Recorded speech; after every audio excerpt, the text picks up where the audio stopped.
So, with the conclusion of The Penguin, which has arguably been the best TV show of the year so far, one of the greatest comic book TV shows ever, we now have to sit here and talk about what is next from the Batman universe, of course, the Matt Reeves Batman universe, and what sort of spin-off shows, or maybe even movies, I would personally like to see next. Now, we have known for a while now that they seek to make more than just the Batman sequels and a Penguin TV show. They seek to create essentially a full-on Batman universe within this world, a universe where multiple different characters can have multiple different shows and movies, and we could just expand this world of Gotham. And The Penguin was sort of the first experiment on that, to see if we can do a TV show in the Batman universe without Batman and see if it works. It turns out, yeah, it works. Because The Penguin is an incredible show that is really a character study about the Penguin, this guy who is becoming this extremely evil Batman villain. And it's a show that is more than just the Penguin himself. You also have Sophia Falcone, who becomes such a transcendent character. Victor, who is such a well-written, original character in this world. The show is just so much bigger and deeper than anybody I really think expected it to be. And now it's got my mind roaming. What is next? First, I should mention the stuff that's already announced. Of course, we are getting the Batman Part 2. It is the second movie of what is supposed to be a trilogy of Batman films. That might be more than a trilogy eventually, but as of now, will be at least 3. We don't know what the Batman Part 2 is going to be about. There's rumors that Hush might be the villain. There's rumors that Mr. Freeze might be the villain, that the Court of Owls might be the villain. We don't know what the Batman Part 2 is. We just know that the Penguin will also be in that film, and the Batman will be continuing his story arc from the first movie. We also know of 2 other spin-off shows. One I think is dead, and the other one I think might still be in development. The first one is a GCPD TV show. This is the one that I think might be dead, as Matt Reeves has talked about it in recent months, talking about what the show is supposed to be and what the background was. Apparently, it was going to be a show that took place about 30 years before the start of the Batman, before Batman was even a character in this world, as we followed a GCPD officer dealing with the corruption in Gotham. I think that could have been cool. The only issue with a GCPD-centered show is they kind of already did it with Gotham on Fox years ago. It's a show that essentially followed Jim Gordon before Batman, so it would have felt more like a rehash of that. We also have the Arkham Asylum-based show. This is another one that I don't know if we're going to be getting. Apparently, this one is in standby mode because they don't really have a story for it yet, but it is a show that feels very obvious to do, and the main reason is because we have all these different characters who are now locked up in Arkham, all these fascinating characters, and of course, with the success and the popularity of the Batman Arkham Asylum video game, this is something that would be really, really cool to see. Obviously, we have Barry Keoghan's Joker locked in Arkham Asylum, we have Paul Dano's The Riddler in there, now we have Sophia Falcone, and I'm assuming through the Batman Part 2 and maybe some other projects, we will have more characters getting locked up in this prison, so we could have so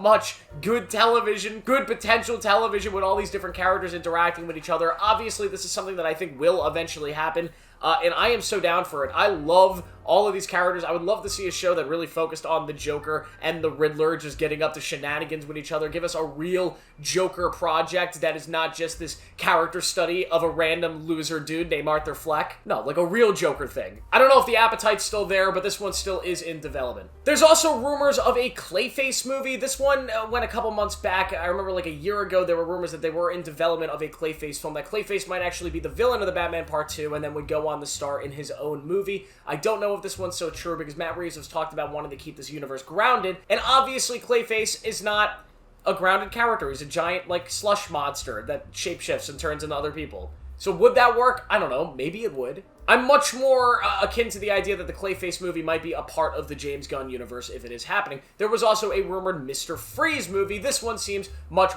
more likely since you could do Mr. Freeze in a grounded context, and there is a rumor that he could be the villain of the Batman Part 2, and that would be awesome, and a solo Mr. Freeze movie or TV show is something that I think a lot of people would be open to. It's a very complex and deep character in the world of Gotham. Now, here are some shows that have not been announced. Some of them have been rumored, but these are the things that I would like to see come to the Batman universe. Now, the first one is really obvious, especially after the end of The Penguin. I would love to see a show about Catwoman. Catwoman is obviously a major character from The Batman, played by Zoe Kravitz, who brought Selena Kyle to the big screen in the first real way in a very long time. I know Anne Hathaway played the character, but this is the most grounded, real version of Catwoman I think we're ever going to get, most comic book accurate of this character, who is a little bit different from the comic counterpart in the sense that she is actually the daughter of Carmine Falcone. So she is now the sister, the half-sister of Sophia Falcone, who, of course, if you've seen the ending of The Penguin, is still alive, now locked in Arkham, and we see at the end of that show, she gets a letter from Selena Kyle setting up a parent or a potential show or story with those two characters. Now, Selena Kyle at the end of the Batman of course, leaves Gotham, but we know because this is a big collected universe, she will return at some point for one reason or another to either interact with Batman or to come get her sister out of prison. Either way, Selina Kyle will be making a return to this universe, and I would love to see it in her own show. If the Penguin was sort of the test run to see if we could center on one of these characters from the first Batman universe, now we know you can. Now the obvious one to do next is Catwoman. It makes so much sense, and I think it's probably the most likely one. I would not be surprised if we hear news about this within the next few months, that yes, they are developing a Catwoman show, and maybe Zoe Kravitz will personally be involved in writing and directing a lot of it because of her film Blink Twice this year. Her writing and directing career is starting to take off, and she's incredible. But I would be really, really interested in this. Another show idea that would be cool, a character that has not been introduced in this world yet, would be easily a Harvey Dent TV show. Now, of course, Harvey Dent is a character we have gotten a lot of in the sort of echelon of Batman cinema, of course in The Dark Knight being the greatest Batman thing ever. Harvey Dent is arguably the secondary villain, the secondary main character of that film, an incredible character in that universe and in that world, and there's really not much more I think you could do with that character outside of what we've seen in that. Of course, Harvey Dent's transformation into Two-Face, becoming this great lawyer who becomes this great DA who then turns into one of the biggest villains in Gotham. Now, of course, with the new Arkham Shadows game where Harvey Dent plays a major role, there is some more conversation about this character, and Harvey Dent would fit very well in this universe, a universe that is focused on the grounded aspects of Batman and sort of the corruption and the filth of Gotham. So bringing in this character who would straight on try to tackle that filth, tackle the corruption, and then slowly become part of it would be such a fascinating show to see. I think this is something that would really fit well in the universe, especially if they could find a way to do it a little bit differently than what we've seen in The Dark Knight. Maybe this could be a straight legal drama about Harvey Dent defending certain criminals, defending maybe the Penguin in court or something like that, and then he slowly becomes this evil or more ideological version of himself. That is something that could be a cool idea. Maybe he's introduced in the Batman Part 2, and then we get the spin-off afterwards, but we will see. Another character I think could be an interesting one to bring to the big screen, or at least the small screen,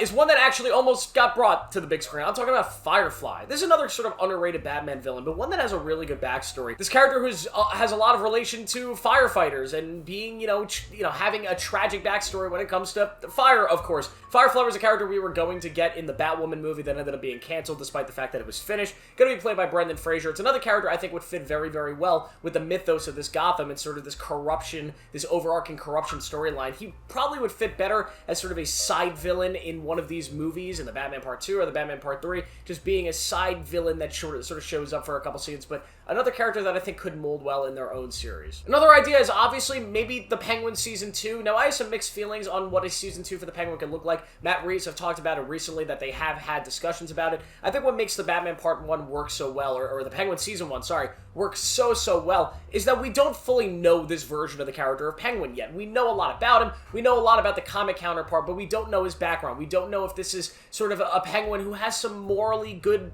ideas and morally good parts of him. We don't know if he's totally evil or if he's actually a good guy that is just misunderstood and wants power. You don't really know until the end of the series, where it becomes pretty freaking clear where this character stands on the moral scale. He is evil. Therefore, Season 2 kind of takes away that sort of allure of this character, this mystery of this character. He's really isolated now, and the audience knows what he is. Therefore, I don't know if you can get the audience behind him to root for him in a second season. So if they were to do a second season of the show, it would almost have to be something completely different, completely new, maybe not even focusing on the Penguin, maybe being a completely different show, like a Catwoman show where the Penguin is just maybe the villain now. And maybe they'll be able to pull that off, but we'll see. There are a lot of rumors about the Penguin Season 2. It might be coming, it might not be coming. We'll have to wait and see. Last but not least, and this is one that would probably have to happen after the Batman Part 2, maybe even after the Batman Part 3, but I would love to see a Nightwing show or a movie. Now, of course, this is one that we probably have a more likelihood of seeing in the James Gunn universe, a universe where we will be getting a Batman the Brave and the Bold movie where Damian Wayne is Robin.